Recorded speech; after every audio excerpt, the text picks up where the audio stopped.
desde la comunidad jurídica en el ámbito penal. Y sin duda alguna, cada vez que nosotros formamos parte, en este caso de litigio, sea como abogados defensores, como fiscales o como jueces, evidentemente traemos en consideración o en el análisis del debate, que son propios de los procesos, la configuración de cuándo los hechos en materia de imputación pudieran subsumirse o no en un tipo penal. Hoy vamos a hablar respecto de unos delitos, digo yo, más concurrentes en la actuación de la Administración de Justicia, que tiene que ver con el sistema de delitos de corrupción de funcionarios. Me refiero al delito de colusión desleal. Por eso agradezco al taller Future Lawyer por esta invitación, porque nos permite o nos convoca el día de hoy a tratar un tema de tanto interés como es el desarrollo de esta exposición. Cuando nosotros digamos, estamos inmersos, como decía al inicio, en el desarrollo o en el análisis de posibilidades que tienen en consideración los litigios o el desarrollo de los objetos del proceso, sin duda alguna uno de estos tiene referencia o tiene relación directa con el delito, en este caso de colusión desleal. Sabemos bien, y obviamente este es el marco en el cual debemos de tener en cuenta la ley 30.225, que es la ley de contrataciones con el Estado, porque este instrumento legal sin duda sirve de base para determinar en qué momento, si bien un tema administrativo de carácter contractual pudiera en este caso haberse quebrado y pasar, o digamos quebrar estas fronteras y pasar al ámbito ya de la lesión, en este caso de un bien jurídico, cuando estamos hablando de un hecho de relevancia penal. Obviamente, en este contexto de las contrataciones públicas,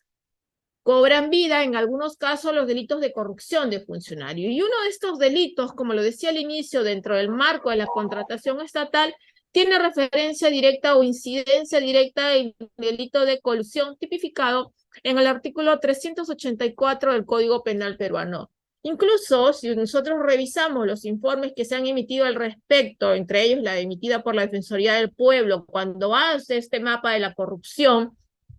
establece, por ejemplo, que entre el año 2017 y el 2020 se habrían presentado un aproximado de 27.275 casos de corrupción, de los cuales en este contexto se habrían registrado como factores o delitos de mayor incidencia el delito de peculado con un 34%, el de colusión desleal con un 21% y el cohecho, en este caso también en un porcentaje considerado a poder tenerlo en consideración. Ahora, cuando hablamos en este caso del delito de colusión desleal, debiéramos de tener en cuenta determinadas premisas básicas o cuestiones esenciales que nos permiten llevar a su configuración. Como su nombre lo indica, la colusión o la concertación ilícita, la concertación ilegal es esto, es digamos, aquel concierto indebido o ilegal entre dos personas, en tanto lo vamos a ver y lo vamos a desarrollar más adelante en el desarrollo de esta clase, un delito de encuentro, donde requiere necesariamente la participación de dos lados, en este caso, de un lado aquel funcionario, servidor público, y del otro un privado, denominado el extraneus, que ambos conciertan con el propósito de perjudicar al Estado. Obviamente hay una modalidad de carácter simple y una modalidad de carácter agravado, en este caso, cuando se llega a configurar, digamos, a defraudar aquí patrimonialmente al Estado. Ahora, este delito, sin lugar a duda, ha tenido o es uno de los que más, en este caso, modificaciones o cambios ha tenido en su regulación. De hecho, si ustedes ven desde la versión primigenia del Código del año 1991, ha pasado a posterior por 6 leyes, a saber, hasta la configuración actual que podamos tener. Nos estamos refiriendo, por ejemplo, a la regulación propia de la ley 26.713 del año 96, que digamos que fue la primera modificación que trajo a consideración este tipo penal y también, obviamente, la que conllevó en primer momento a determinar el primer factor diferenciador. Y es importante tener en consideración estas cuestiones porque obviamente los procesos suelen ser largos, estos tipos penales de manera tienen una pena alta a propósito de poder determinar un posible tema de prescripción. A propósito, ya hay, digamos, varios procesos en estos casos que ya se han determinado, muchos de ellos han prescrito, pero siempre es bueno a manera de antecedentes poder conocer la configuración de estos tipos penales. Si ustedes ven, la primera modificación que tuvo en consideración el tipo penal vino de la mano a configurar respecto de, en este caso, sobre quién recaía esta conducta. Vamos a ver luego ya la versión, digamos, más allá en este desarrollo desde la versión primigenia, pero el análisis de la clase ya va a ir en función a la versión actual, pero es importante este recuento histórico porque veamos que la primera modificación desde la versión primigenia hacía referencia a que la defraudación era al Estado, a empresas del Estado, o se decía antes, porque así estaba regulado, incluso en la también modificación en su momento del 425 del Código Penal, sociedades de economía mixta u órganos sostenidos por el Estado. Y estos sostenidos por el Estado, un tanto, precisamente se exigía qué factor para su configuración. Ya con la modificación, con la ley 26.713, allá en el año 96, se configuró esto, que esto recaía en la defraudación al Estado, decía ahora, o entidad u organismo del Estado. Y obviamente eso también nos llevaba a una configuración de poder determinar a qué factor nos estamos refiriendo. En el año 2011, es decir, prácticamente ya luego de varios años desde la versión primigenia de este tipo penal, ya la modificación vino en dos momentos. El primer momento vino de la mano, digamos aquí, a una condición propia del funcionario público, que en este caso, antes, como ustedes ven, en la configuración inicial se requería un funcionario servidor público en el marco de los contratos, suministros, licitaciones, concurso de precios, subastas o cualquier otra operación semejante. Con esta modificación de la ley 29.703, lo que ahora se intervenía era, vean ustedes, un factor muy importante que trajo a consideración esta ley en el año 2011. Decía ahora, el funcionario servidor público que interviniendo por razón de su cargo o comisión especial. Y en general ya no había una nominación específica, en este caso, como había en la versión primigenia, se ahora decía en cualquiera de las contrataciones o negocios públicos. Y el segundo punto que tuvo en consideración esta ley 29.703 vino de la mano ya, como antes, y nuevamente aquí también se volvió a incidir la modificación, a una defraudación patrimonial. Aquí al Estado o entidad u organismo del Estado. O sea, ya había a esta hora esta exigencia, no solamente que defraude al Estado, sino que la defraudación tenía que ser patrimonial.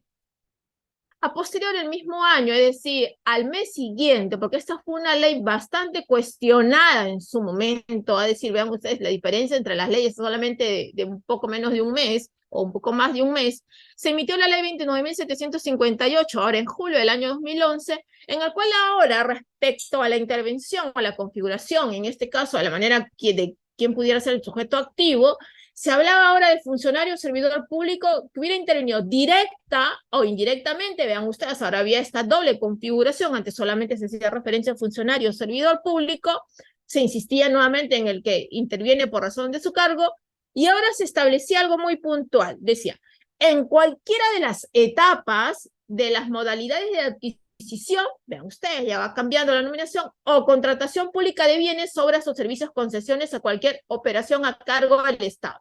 Nominación que se mantiene.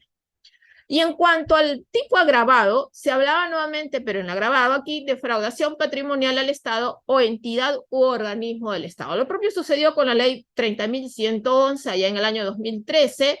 donde ahora en el tema de la configuración de agravado decía mediante concertación con los interesados defraudar patrimonialmente al Estado, entidad o organismo del Estado, porque como ustedes saben, luego ya la colusión, ahí donde solamente había una modalidad,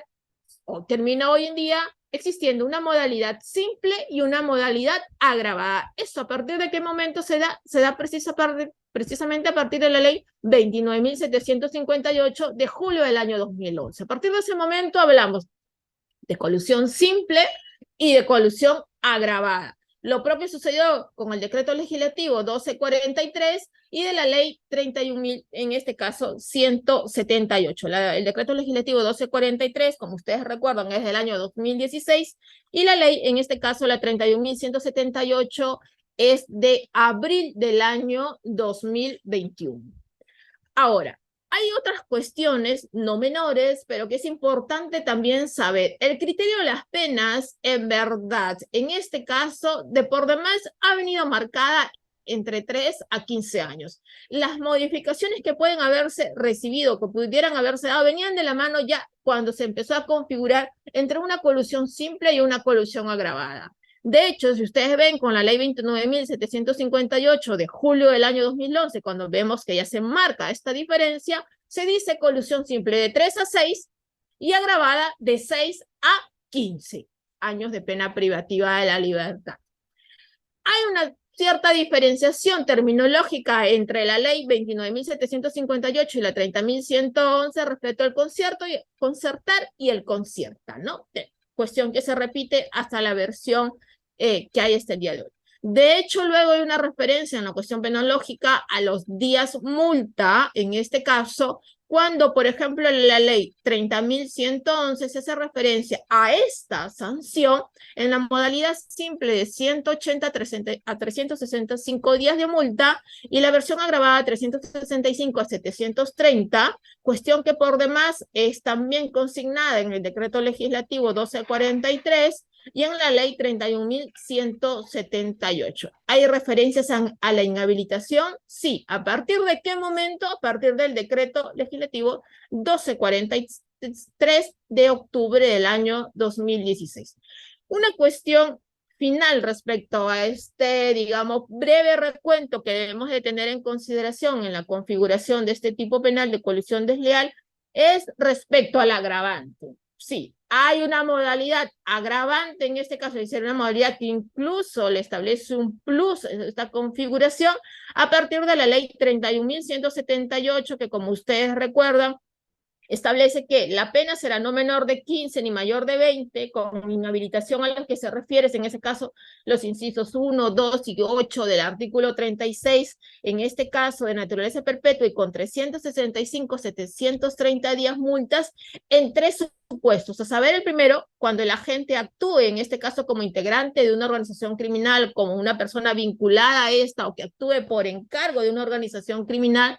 En segundo lugar, cuando la conducta pudiera recaer, en este caso, sobre programas con fines asistenciales de apoyo e inclusión social, que ustedes ven también, digamos, es propiamente un agravante de otros tipos penales referidos al sistema, o en este caso a la administración pública. Y finalmente, cuando el agente se aprovecha de una situación de calamidad o emergencia sanitaria. También, que como ustedes saben, está configurado o que hace referencia a alguno de los otros tipos penales en cuestión. Vamos entrando, y la idea de por sí, porque este es uno de los tipos penales, como les decía al inicio, de mayor recurrencia o de mayor aplicación, o que digamos la mayoría de los delitos, cuando nosotros vemos delitos que tienen que ver con licitaciones, con determinados actos o de contratación, evidentemente el delito que por demás es uno de los que se da inicio a las diligencias preliminares es este, el delito de colusión desleal. Y cuando hablamos entonces del delito de colusión desleal, uno de los primeros puntos que debemos de tener en cuenta es quién es el sujeto activo. Por eso es que nos habíamos tomado la molestia de hacer las referencias, en este caso cronológicas o históricas, de ver las variaciones que habían permitido esto, pero en todas ellas, evidentemente el autor, en este caso, viene de la mano que tiene que ser, en este caso, de manera exclusiva, un funcionario público. Un funcionario público que en este caso, que por razón de su cargo, representa al Estado en alguno de los negocios jurídicos administrativos que ha señalado, en este caso, el artículo 384 del Código Penal. Y esto va de la mano a un pronunciamiento que emitió la Corte Suprema ya en el año 2013 en el recurso nulidad 3342 referido a la región Ucayali. Como ustedes ven, el sujeto activo, evidentemente, dentro de este contexto, tiene que ser un funcionario público, pero en este caso, a tener en consideración aquí, es que el funcionario público, como sujeto activo, este delito tampoco debe ser cualquiera, sino que debe estar vinculado notablemente con la posibilidad aquí de orientar el proceso. ¿Cuál proceso? El proceso de contratación pública, porque sobre este incide el tipo penal, como por ejemplo emitir informes, supervisar digamos, el cumplimiento de todo el desarrollo del contrato público, de los estudios, etcétera, en toda la secuencia que tiene relación con los actos referidos a la contratación pública. Ahora, cuando nos hablamos de funcionario público, evidentemente tenemos que echarle una mirada de carácter obligatoria al artículo o la configuración que se plasma respecto de este en el artículo 425 del Código Penal, que como ustedes saben, si bien incorpora, ya lo ha dicho la Corte Suprema en la sentencia de revisión 503-2017 Callao,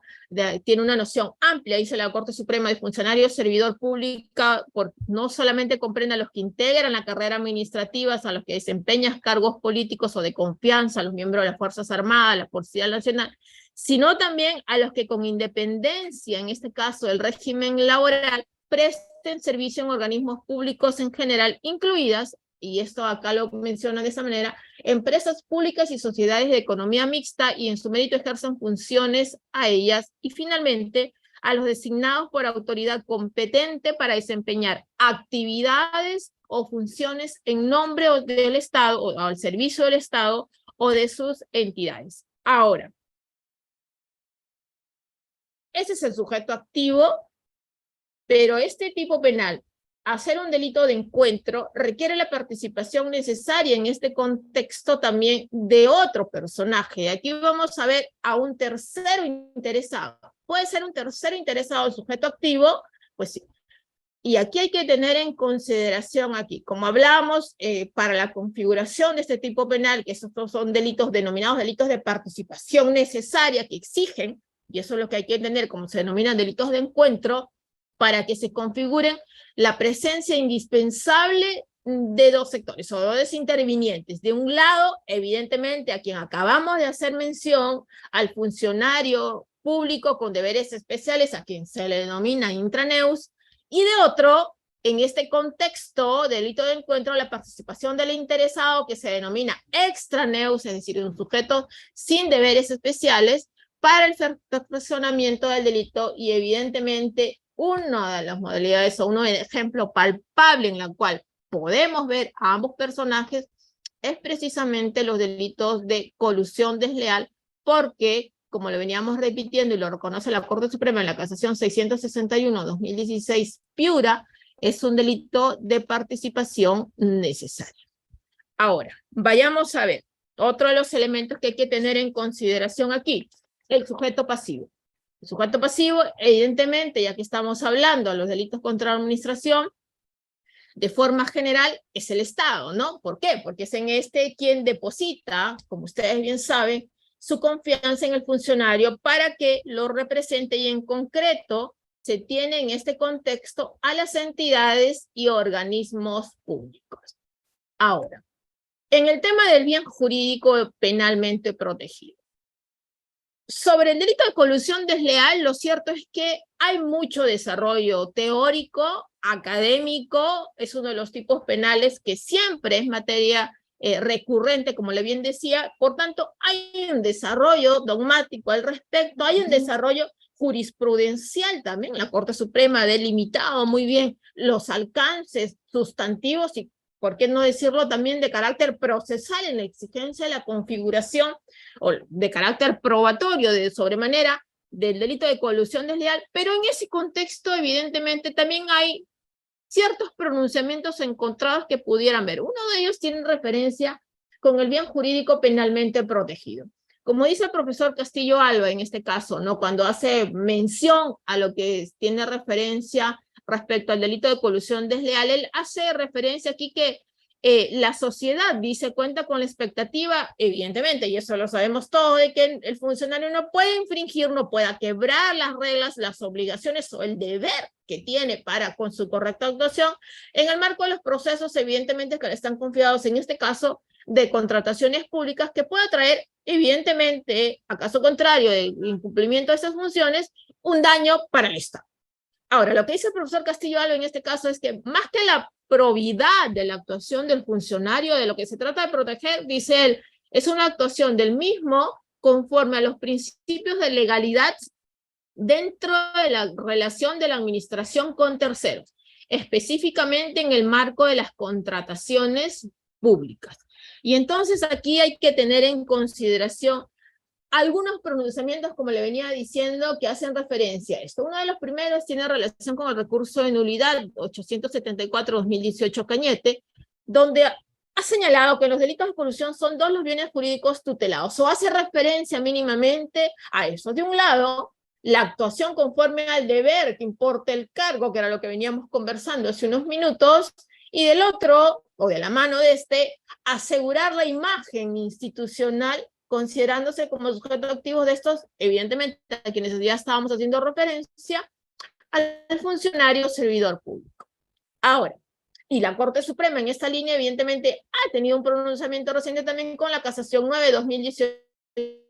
Junín. ¿Y qué es lo que dice en este caso la Corte Suprema? Lo que ha establecido respecto a este tipo penal es que el bien jurídico protegido en el delito de colusión, denominado un tipo penal de infracción, no es únicamente, dice, el patrimonio del Estado, pues su cautela, dice, es un deber entitemático, es decir, el agente activo de la colusión tiene el deber de obrar con pulcritud. Vean ustedes, ¿no? Las referencias que ya hace ya el funcionario. Dotar de eficiencia los recursos del Estado en la adquisición de bienes y responder a la confianza que implica administrar y disponer el dinero público. Y que este deber, dice, constituye objeto de protección sustancial debido a que la colusión, ese delito que estamos haciendo mención ahora,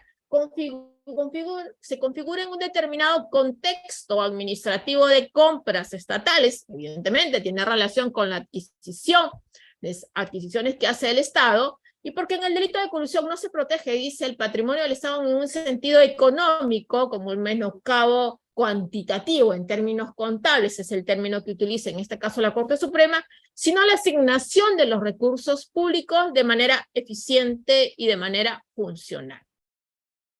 Sin perjuicio de esto, que evidentemente es la línea mayoritaria en estas consideraciones o las líneas jurisprudenciales que las acabamos de hacer mención para la configuración y concreción del delito de colusión desleal, hay un sector, en este caso, que habla, y otro sector que habla de que sí, el bien jurídico en este caso pudiera ser la imparcialidad del funcionario público o que por el contrario se demanda una actuación parcializada.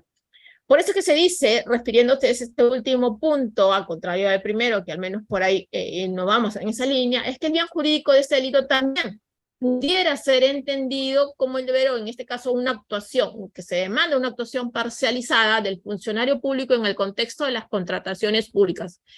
Y esto sería así, puesto que este deber actúa conforme al derecho para así servir los intereses generales y respetar los derechos de los ciudadanos en las relaciones con el Estado. Un deber a favor de los intereses que está cautelando. Eso, hay que entenderlo de esa manera, no hay que entenderlo como un deber de parcialidad propia, como un interés personal de esto, sino que a la actuación conforme al deber que le importa el cargo, evidentemente dentro de las funciones o este obrar con pulcritud, como dice la Corte Suprema en la Casación 9/2018 Junín, de la cual está investido el funcionario público que actúa en este contexto. Ahora, cuando hablamos de la conducta típica, evidentemente, y hay algunos factores que hay que tener en consideración aquí, ya lo hablamos respecto al primer punto en la intervención de este funcionario público por razón de su cargo. Y aquí,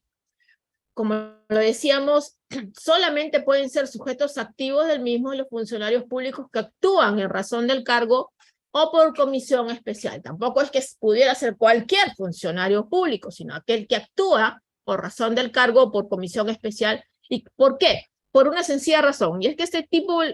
exige para su configuración una relación funcional específica. El funcionario, en este caso, debe tener las facultades para intervenir por cuenta del Estado en los contratos, suministros, licitaciones, concursos públicos, subastas o cualquier otra operación semejante en este caso, y ha de utilizar ese nexo funcional precisamente en la configuración del tipo penal, y esto lo encontramos en el curso nulidad 885-2016 Callao. Ahora, se pudiera hablar de una participación directa o indirecta del funcionario dentro del contexto de la regulación del 384 del Código Penal, y para eso habría que tener en consideración que autores dentro de este contexto, aquellos sujetos que a través de su aporte y con la competencia debida pudieran influir en el proceso de contratación pública o el proceso de contrataciones públicas en el marco en el cual se desempeñan, pero que además en el cual el resultado es resultado del acuerdo, de un acuerdo ilícito en cualquiera de las fases de las cuales hemos venido conversando, hasta la misma ejecución del contrato, donde se pueden incluir las adendas respectivas, incluso las conformidades de servicios que dan lugar a eso. Cuando estamos haciendo referencia aquí al tema de las contrataciones públicas, por eso recordarán que al inicio hice mención precisamente a la ley que tiene por misión el resguardo que tiene que ver con las contrataciones públicas, debemos hacer mención acá a lo que la Corte Suprema en el recurso de nulidad 1527-2016 del SANTA refirió que el concierto en los marcos, dijo, de una contratación pública se puede producir durante todo el procedimiento de adquisición que implica el acto de la toma de la decisión para adquirir determinados bienes, que implica el acto de adquisición y la celebración del contrato, el acto de consolidación de la misma, el acto de entrega y de control de lo adquirido, y finalmente el acto de validación o confirmación de lo adquirido y ulterior pago final del producto. Vean ustedes que marca determinados hitos, los cuales dentro de este procedimiento de adquisición pudiera configurarse, en este caso, el delito de colusión desleal. Ahora, dentro de esto, el elemento central, por así decirlo, dentro de la configuración básica del delito de colusión desleal, sin duda alguna es la concertación, el cual, conforme a las exigencias típicas, evidentemente y de manera palmaria, consiste en la puesta de acuerdo, ¿no? Este concierto, esta confabulación entre estos dos agentes que pudiera existir. De un lado, el funcionario servidor público y del otro lado, los interesados en contratar con el Estado. Ahora, esta concertación evidentemente tiene que ser idónea, ¿no? Es decir, ¿a qué me refiero con esto? A que tiene que tener el potencial para poder afectar el patrimonio del Estado. Porque si no, evidentemente estaríamos hablando de algo que pudiera no calzar como un hecho de relevancia penal que pudiera configurarse, en este caso, de cara al delito de colusión desleal. Por eso cuando el profesor Martínez Guamán dice que tal idoneidad debe de ser analizada desde una perspectiva ex ante, evidentemente porque resultaría jurídico penalmente relevante llegar a un acuerdo, en este caso, a fin de que el funcionario ejecute una actividad que perjudique el correcto desarrollo de sus funciones en el marco de las contrataciones públicas, hace referencia, por ejemplo, a actuar de forma menos ventajosa a los intereses del Estado dentro del marco de una contratación pública. Hay dentro de esta línea, y por eso estábamos haciendo mención o quisimos hacer mención a este factor, que es el siguiente. Hay quienes consideran que este acuerdo tiene también como característica la clandestinidad. Por ejemplo, si ustedes revisan el recurso de nulidad 3611-2002, se señaló en este que para que la concurrencia del delito de colusión desleal era necesaria la concurrencia de los siguientes elementos. De un lado decía el acuerdo clandestino, le daba esta connotación de acuerdo clandestino, entre dos o más personas para lograr un fin ilícito, y del otro lado, perjudicar en este caso a un tercero, en este caso el Estado, mediante diversas formas contractuales, que son las que venimos haciendo mención. Ahora, esto es algo que el tipo penal en verdad no solicita para la consumación del delito, porque en este caso el acuerdo colusorio se constituye entre los funcionarios y los interesados, que no necesariamente deriva de la existencia de pactos ilícitos o componendas o arreglos, acuerdo clandestino, dice, entre dos o más partes para lograr un fin ilícito o un acuerdo subrepticiamente. Y para ello hacemos referencia en este caso a lo que se desarrolló en el fundamento 18 de la resolución número 5 emitida dentro del expediente 00185-2011-7. El otro factor que viene de la mano con lo que anteriormente hemos hecho referencia como uno de los elementos que configuran el delito de colusión desleal, evidentemente es la defraudación o defraudar. Y como ya vimos, el delito de colusión desleal, plasmado en el artículo 384 del Código Penal, tiene en este caso dos modalidades, el simple y el agravado. Vamos a ver respecto del primer párrafo, que tiene que ver que se concierta con los intereses para defraudar al Estado, dice en este caso, donde el Tribunal Constitucional, esto si es que hacemos referencia a lo que se ha establecido en el expediente 17-2011 del Tribunal Constitucional, donde estableció que el elemento fraudar en el delito de colusión aquí implica traicionar la confianza del Estado depositada en estos funcionarios públicos. Ahora, respecto al segundo punto aquí que tiene que ver al defraudar patrimonialmente al Estado o entidad u organismo del Estado, tenemos que hacer mención que este segundo párrafo se refiere a la defraudación al patrimonio estatal. Vean ustedes, ya hay una diferencia entre ambas modalidades previstas en párrafos distintos del texto del Código Penal, ante el cual se prevé un incremento en el marco de la pena abstracta, 3 a 6 en el simple, 6 a 15 en el agravado, modalidad que exigirá el perjuicio efectivo en el patrimonio del Estado. Ahora, más allá de eso, lo que hay que tener en consideración también, como lo han desarrollado diversos tratadistas en este caso, es que también se defraudará patrimonialmente al Estado si es que se provoca la pérdida o la capacidad de disponer y de asignar eficazmente, eficientemente, el patrimonio del Estado, en este caso, por ejemplo, para obtener mejoras o poder tener ganancias a partir de la contratación que se ha realizado. Esta es otra versión que evidentemente debe de tenerse en consideración para la configuración de este tipo penal. Ahora, hay algo que debemos de tener en consideración aquí. Si bien la degradación patrimonial puede entenderse aquí como la disminución del patrimonio estatal, también debe tenerse presente la posibilidad de haber podido aumentar el patrimonio del Estado, que es lo que a contrario también se castiga en este caso, obviamente, bajo la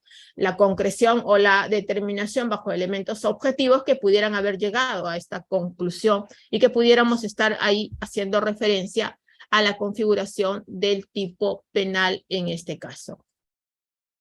Hay que tener en cuenta ahora otro factor que tenemos que hacer referencia ya dentro del marco de la tipicidad subjetiva, y el primer elemento evidentemente va de la mano con un tema de delito doloso, ¿no? El delito de colusión evidentemente exige en este caso el tema del dolo directo. Esto es que se desprende, como ustedes bien saben, de la exigencia de conocer y de crear los elementos, concertar e ilegalidad, elementos todos ellos que se describen claramente aquí. La intencionalidad ¿de quién? Del funcionario, que evidentemente va configurado como un sujeto activo. Dentro, de manera de ejemplo, solamente que puedan tener ustedes en el recurso nulidad 791-2017 Junín, por ejemplo, se estableció que el dolo, desde esa perspectiva de atribución según las competencias y, en este caso, simples y máximas de experiencia, es patente. Además, las dos cartas fianzas dentro del caso que hacía mención en esta cuestión, que servía de ejemplo aquí respecto a un acto que tenía que ver con la Oficina Regional de Control de Huancayo en la Contraloría General de la República, que daban cuenta aquí de estas componendas. Decía acá, las cartas fianzas tenían inconsistencias entre sí, los nombres no correspondían, los sellos no eran los mismos y las firmas eran distintas acá. Cuando hablamos ahora del tema de autoría y participación, evidentemente tenemos que hacer una mirada, en este caso, al acuerdo plenario 2-2011 emitido por la Corte Suprema, que como ustedes bien saben, hace referencia en este caso a que el autor del delito, en caso de infracción de deber, no puede ser cualquier persona, sino solamente aquel funcionario o servidor público que ocupa un estatus especial y mantiene una vinculación exclusiva con el injusto sobre la plataforma, en este caso del deber que ostenta, ¿no? Dice, el funcionario, servidor público, en tanto y en cuanto su responsabilidad penal se sustenta en la infracción del deber, siempre será autor del delito contra la administración pública sin perjuicio, evidentemente, de los diferentes presupuestos que también se requieran para determinar la autoría de cada injusto, como por ejemplo en el delito de peculado. Se menciona en este acuerdo plenario 2-2011, que exige además el vínculo funcional con el objeto. Y por eso es que, en tanto, la referencia aquí a la autoría directa, mediata y la coautoría, ha de tenerse en consideración aquí, que teniendo en cuenta lo que anteriormente acabamos de señalar, que en el caso del funcionario solamente se admite aquí la autoría directa, dejando de lado a la autoría mediata y a la coautoría. Para ello, evidentemente, vamos a echarle una mirada a lo que establece la Corte Suprema en el recurso de nulidad 636-2008 Lima, donde hace mención que era necesario delimitar la estructura normativa del delito de colusión desleal. En tanto, dice, este tipo penal no es un delito de dominio o delito común donde el infractor quebranta su rol general de ciudadano, con el correspondiente deber negativo aquí, o de no lesionar a los demás en sus derechos en un sentido general, sino un delito de infracción de deber, ya lo mencionábamos anteriormente, integrado por un deber positivo o un deber institucional específico que delimita el ámbito de competencia del actuante, circunscribiéndolo aquí al rol especial de funcionario servidor público, quedando de esta manera obligado a ejercerlo correctamente, de manera tal que cuando defraude, ya era lo que hablábamos al inicio, las expectativas normativas referidas a su rol especial, incurre en responsabilidad penal de corte institucional. Y lo mismo el acuerdo plenario que hacíamos mención de manera anterior, el 2/2011, ¿no? Dice, existen tipos, dice, que excluyen el dominio para su configuración y se forman a partir de la infracción del deber especial que le corresponde a la órbita del autor. La infracción del mismo lo convierte en autor con independencia del dominio de la situación, en este caso, que no tiene ninguna trascendencia jurídica. Ahora, más allá de ello, evidentemente estamos hablando del autor, pero no evidentemente es lo único, hay un tema de participación también en este contexto, ya hemos visto, es un delito de encuentro aquí. ¿Por qué? Porque el delito de colusión es un delito especial propio aquí, por lo que solamente, y ya lo habíamos dicho anteriormente, solamente será autor aquel sujeto que tenga la condición de funcionario servidor público, que es el intraneus, de manera que cualquiera que no pudiera reunir esta calidad no pudiera ser imputado a título de autor, pero sin embargo, no debe perderse de vista que este delito, lo hablábamos antes, que es un delito de encuentro, un delito de participación necesaria, conlleva de la mano la posibilidad inmediata de tener que referirnos a un tercero interesado, que es el extraneus. Por eso es, como lo dice el profesor Pariona, en el delito de colusión es posible que se dé tanto la modalidad de complicidad como la modalidad de instigación. Él habla, será cómplice aquel sujeto funcionario o particular que facilite la concertación entre el funcionario servidor público y el interesado, mientras que será instigador aquel que determine al funcionario a coludirse con el interesado. Y esto evidentemente podemos hacer una referencia también a lo que la Corte Suprema ha establecido al respecto en el recurso de nulidad 1793-2011 Lima, cuando hace referencia a que esta debe ser confirmada, esta sentencia que había condenado anteriormente a una persona como cómplice primaria de colusión en tanto su participación, dijo, en este caso específico, habría sido necesaria coadyuvando a dar visos de licitud al indicado proceso de licitación. En este caso se daba por superado esto. Ahora, una de las cuestiones que en lo personal, por lo general, siempre me ha tocado cuestionar en los procesos es la configuración en algunos autos de disposiciones, mejor dicho, de continuación o de formalización de investigación preparatoria, cuando no requerimientos acusatorios, es que viene de la mano aquí de que la construcción de la teoría del caso de imputación, en este caso que conlleva la imputación, viene de la mano a establecer la figura del cómplice. Cuestión que evidentemente tiene que ser reprochada y de hecho ha sido cuestionada, y para ello hay un pronunciamiento incluso de la Corte Suprema en la Casación 661-2016 Piura, donde aquí haciendo referencia al tema del cómplice, al partícipe cómplice en el delito de colusión, solo podrá ser que aquel que designe el propio tipo penal y que respecto al supuesto del delito de colusión, como ustedes saben, regulado en el 384 del Código, el cómplice será conforme a la norma él o los interesados que conciertan con los funcionarios públicos, y en tanto no se podrá hablar de complicidad fuera de estas esferas. En lo personal me ha tocado ver varios casos en los cuales precisamente la configuración de parte de la imputación en el Ministerio Público tiene que ver con esta construcción del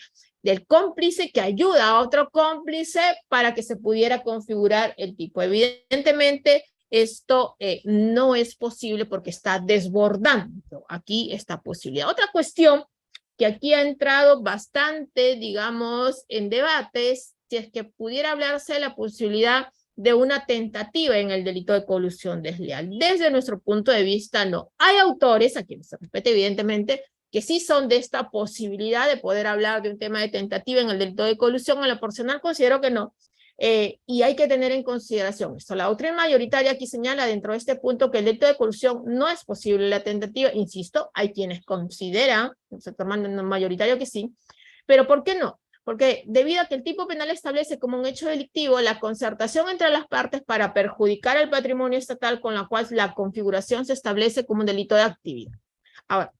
en tanto, en este caso, lo que hay que tener en cuenta dentro de este contexto es que no se admite la tentativa, pues ante la concertación ilegal no habrá hecho punibles las actividades antes del acuerdo colusorio, serían actos preparatorios no punibles dentro de este contexto.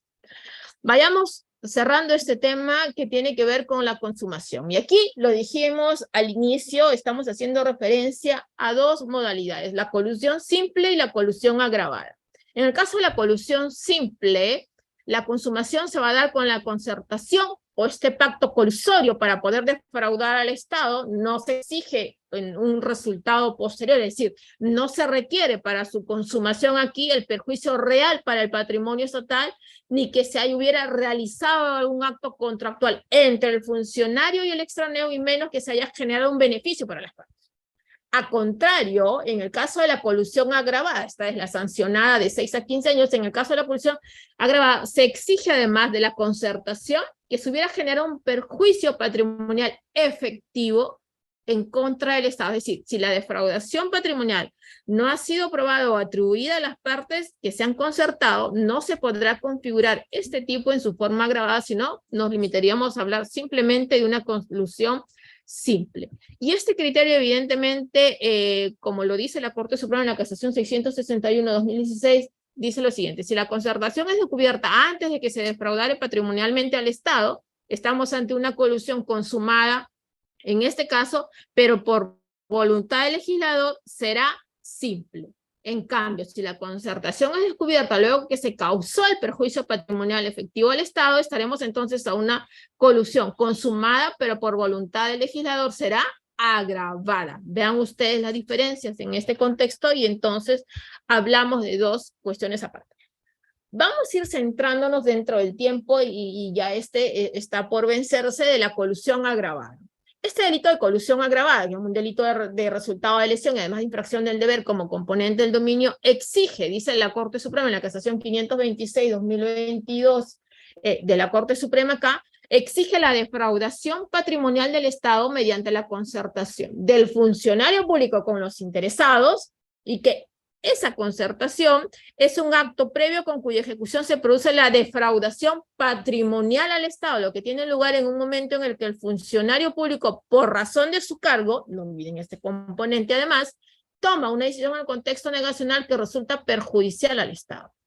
Y dentro de esta configuración, evidentemente, el elemento o la prueba que, digamos, sale a relucir aquí en cuestión es la pericia contable, o la pericia que pudiera concluir la determinación de un perjuicio patrimonial al Estado. Y entonces, ¿qué es lo que pasa? Que en delito de colusión se requiere que la gente, como ya lo venimos repitiendo, perjudique o defraude de modo efectivo el patrimonio del Estado. Es decir, se trata de un delito de resultado lesivo donde el desvalor de la acción, esto es la concertación idónea, no cualquier concertación, ya lo hemos visto anteriormente, no es suficiente para configurar ese tipo, pues exige la efectiva lesión o perjuicio al patrimonio del Estado, es en este caso que tiene relación. Ahora, ¿cómo lo evidenciamos? La pericia contable. Una pericia, dice, una prueba idónea que permite establecer el perjuicio patrimonial y concreto en una determinada entidad es la pericia contable, en tanto sea concreta y específica. ¿Por qué decimos esto? Porque la importancia de la pericia contable para determinar la efectiva afectación del patrimonio del Estado ha sido resaltada por demás en la Casación 1105-2011, en el fundamento 7, señala la necesidad de una prueba directa como el informe pericial contable para establecer el perjuicio patrimonial en el delito de colusión desleal. Criterio que por demás también lo pueden encontrar ustedes en el recurso de nulidad 689-2018 ANCAS, donde dice es necesaria la elaboración de una pericia contable para establecer si hubo o no un perjuicio patrimonial al erario del Estado. Prueba indiciaria para la configuración del delito de colusión desleal, y con eso quizás vamos cerrando para no poder extralimitarme en el tiempo. Evidentemente, en este caso hay que tener en consideración que la concertación ante la ausencia de una prueba directa, es decir, testigos presenciales o documentos que pudieran consignar la existencia de estas reuniones o estos contactos o estos acuerdos indebidos, subrepticios, estos actos de confabulación, se puede establecer mediante prueba indirecta o indiciaria, ¿no? Y eso está desarrollado en el recurso de nulidad 1722-2016 del SANTA, donde, por ejemplo, se hace mención a que si el procedimiento de contratación pública fue irregular en sus aspectos fundamentales o más relevantes, como celeridad inusitada, inexistencia de bases, interferencia de terceros, faltas de cuadros comparativos de precios del mercado, evidentemente, porque estamos viendo de cara a un tema de contratación estatal, la elaboración del mismo aparentemente deficiente, o si estamos refiriéndonos a que a una ausencia de reuniones formales del comité que vengan de la mano con la configuración de actas, esos decisiones de carácter formal o subsanaciones o regulaciones ulteriores en la elaboración de documentos, además si la convocatoria del participante fue discriminatoria y con falta de rigor y objetividad, ¿no? Evidenciando un marcado favoritismo lesivo al Estado hacia determinados proveedores, o si los precios ofertados en este caso y aceptados fueron sobrevalorados, o los bienes o servicios ofrecidos o aceptados no se corresponde con las exigencias del servicio público o el fundamento de la adquisición, en este caso es razonable inferir que la buena pro, conforme lo dijo la Corte Suprema en este recurso de nulidad, solo se explica por una actuación delictiva de favorecimiento a terceros en perjuicio del Estado. Es decir,